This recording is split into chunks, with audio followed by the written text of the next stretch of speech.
Alors ici encore un autre bassin. Et cet alignement que je vais suivre, cet alignement de lingam. Déjà au niveau énergétique c'est assez fort, l'allée est dallée, pavée. Donc, je trouve effectivement tout aussi intéressant que l'allée officielle avec les arbres.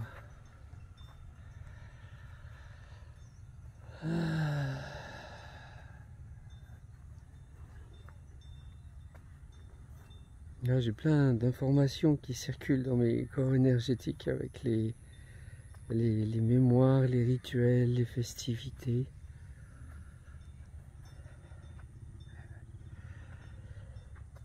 Et oui, parce qu'on peut filtrer ces informations, notamment si on travaille sur son axe, ce qui nous intéresse dans notre vie, le sens que je veux donner à ma vie.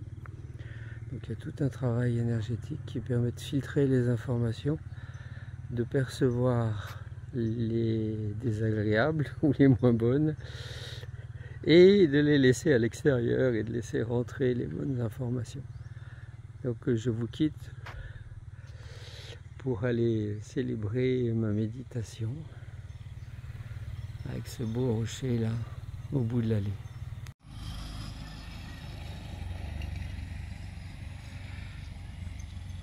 Après les bains de purification, de nettoyage énergétique, j'avais effectivement bien pris l'allée principale. Nous avons ici les deux palais, l'homme et la femme, que je vais aller prestement visiter.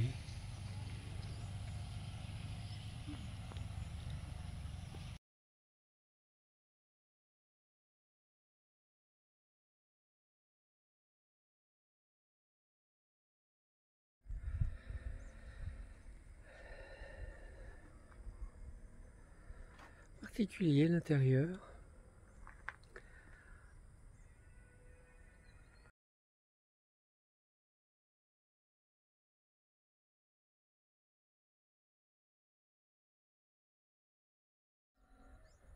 Second palais.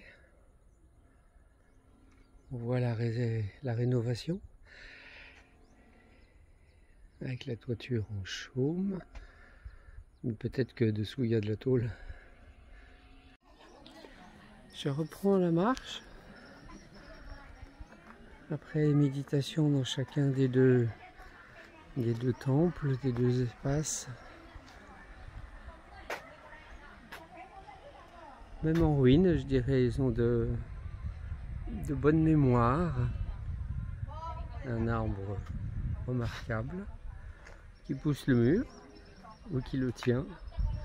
Et je reprends le chemin énergétique d'ascension.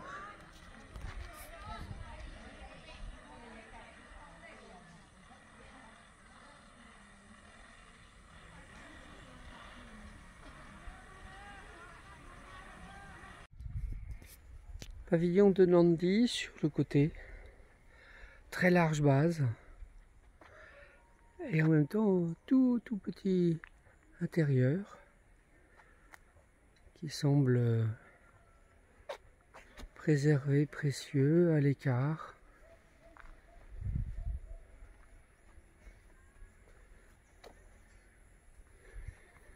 C'est une vibration de quelque chose de très intime, très secret. Comme si à l'intérieur étaient préservés des objets de rituel.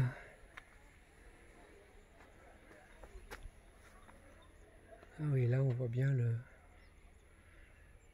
côté avec les trous, certainement pour une construction en bois, plus éphémère et très...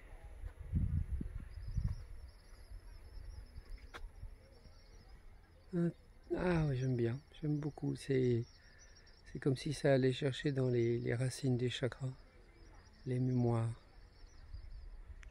Un intérieur dense en énergie du fait de cette grande base. à la première salle, petite, avec apparemment ce qu'il faut pour fermer l'accès.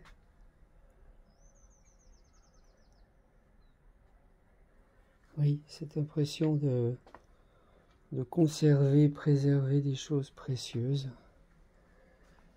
ou un objet de rituel dans cette pièce, dans cet espace.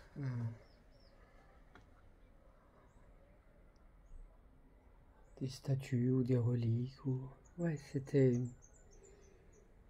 à préserver pour des grands et beaux moments.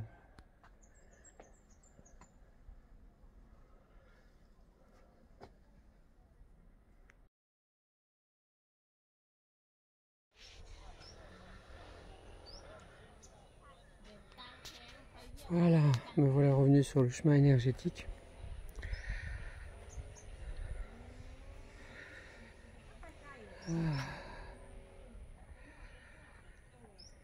Oui. Et à cet étage, possibilité de faire des offrandes, des rituels, avec un très beau gong et des petits oiseaux qu'on enferme pour leur redonner la liberté. Et l'ascension va commencer. Alors celui-là, on dirait plus un roi qu'un Bouddha.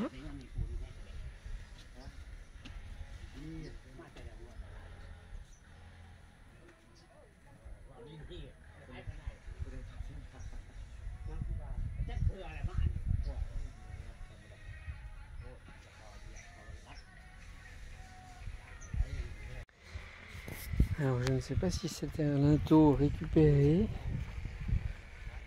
ou si c'est une vraie marche, mais l'idée effectivement de sacraliser les marches ou les seuils ainsi est excellente. Et là encore un escalier ou un hôtel, voilà, intégré avec les frangipaniers. Et là je vois bien tout l'alignement aussi avec la route jusqu'au Mekong, bien orienté à l'est. Voilà.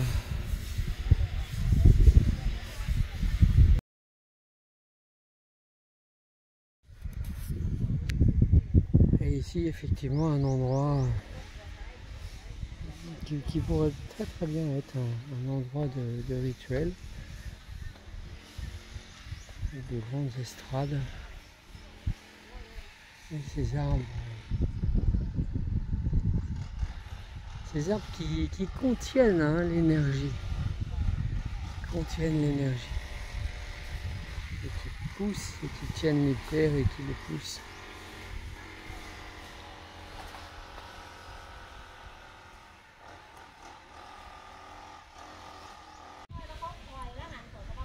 Grande étape, première.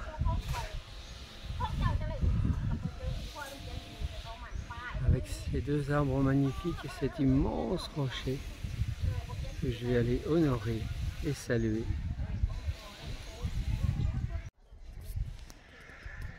Le temple. Encore un autre espace. Immergé dans les esprits de la nature, dans les forces naturelles.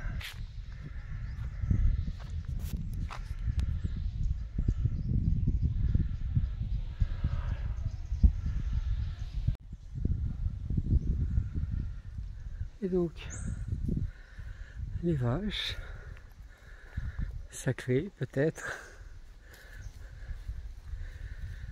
et les emplacements de rituels.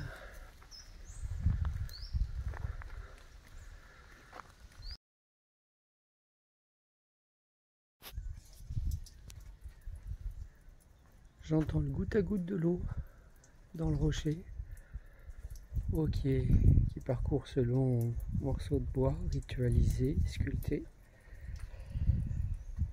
Et maintenant il y a du en plastique qui vient alimenter la statue peut-être, surprise et qui vient arroser le Shiva Lingam ou une statue. En attendant, les vaches sont toujours aussi paisibles et les rochers toujours aussi magnifiques. Et l'entrée préservée pour aller à la source qui est là-bas.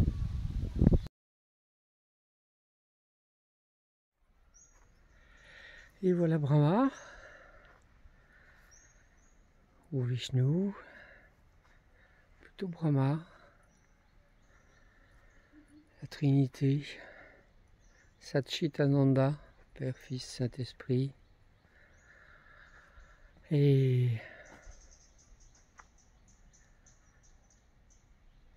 voilà, là je sens un rayonnement de la pierre et des statues.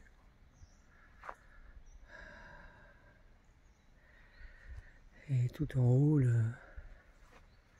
le Dieu immanent, à jamais manifesté,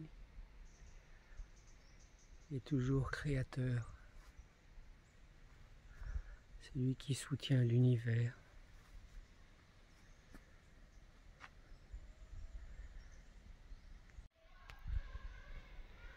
À côté du temple, un espace de méditation qui nous offre une belle vue sur la vallée.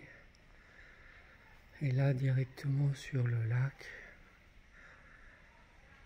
l'étendue d'eau, magnifique. Et puis sur la gauche, une habitation. Un espace de rocher, de méditation.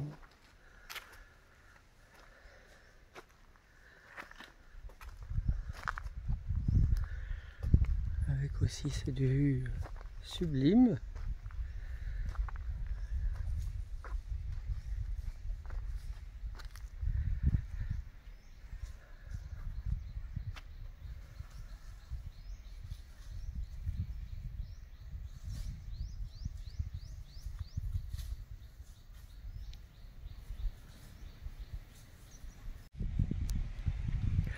À une époque où les religions sont remplacées par la spiritualité, la recherche, la démarche spirituelle, voilà, je trouve intéressant de pouvoir allier sur ces lieux d'énergie, de capter les meilleures mémoires, d'être ressourcé par la nature, la puissance de la nature et ce choix effectivement judicieux de cet emplacement de temple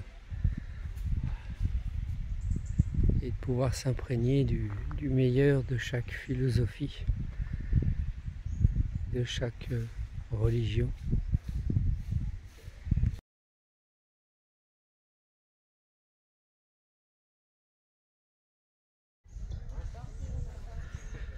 Et voilà l'entrée du temple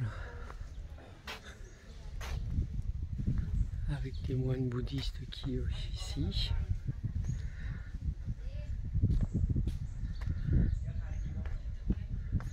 Et des gardiens du seuil hindouistes. Voilà.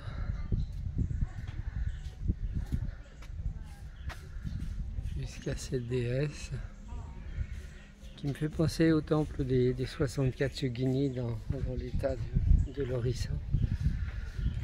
Un des plus vieux temples tantriques au monde.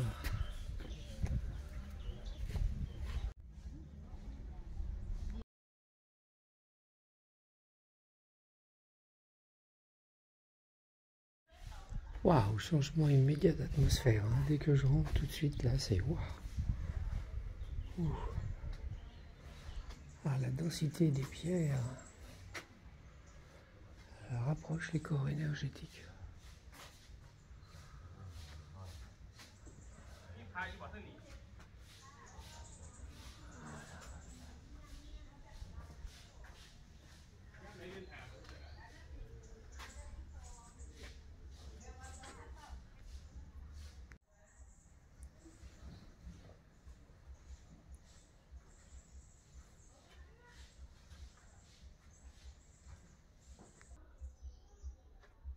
On est vraiment dans un temple hindouiste. Voilà. Récupéré par les bouddhistes, mais très chouette. Et oui, très chouette mixité d'énergie pour partager un lieu, une montagne, un alignement, un passé.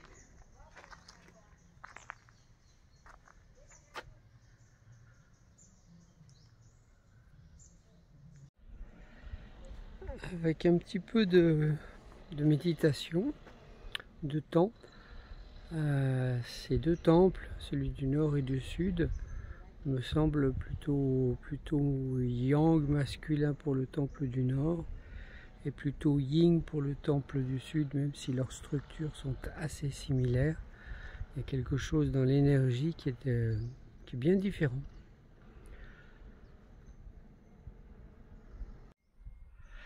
Voilà, la visite se termine. Et si je reviens à l'essentiel pour moi par rapport à cet espace sacré, cette montagne, cet alignement, c'est aussi une réinspiration avec l'hindouisme et Hanuman. Alors j'avais très peu d'affinité avec Hanuman, et puis le spectacle d'hier me réconcilie avec lui, me refait contacter ses énergies, et je le sens là dans la forêt, dans des parties un peu touffues, comme s'il était caché, parce que c'est un dieu facétieux, mais juste. C'est déjà ça, mais facétieux, voilà. Donc voilà, je me sens en amour avec Hanuman, et c'est une excellente chose.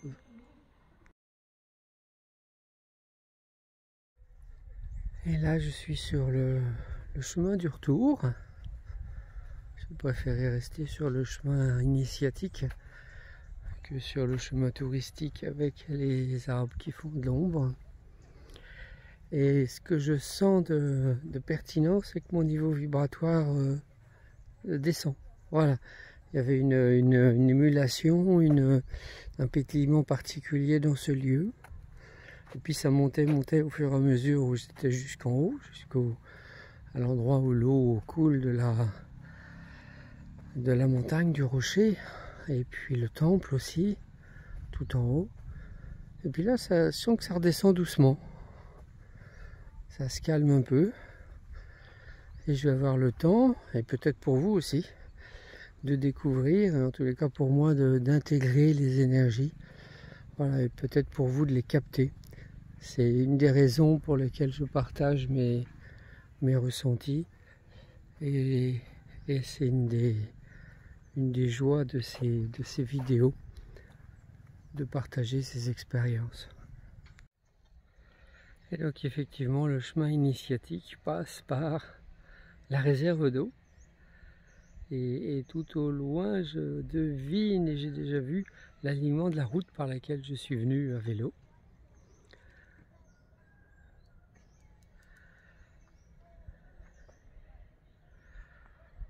Voilà, il doit y avoir des grains.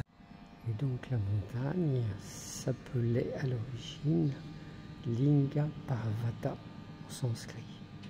C'est-à-dire le lingam associé à Parvati, la déesse. Très intéressant de noter ça.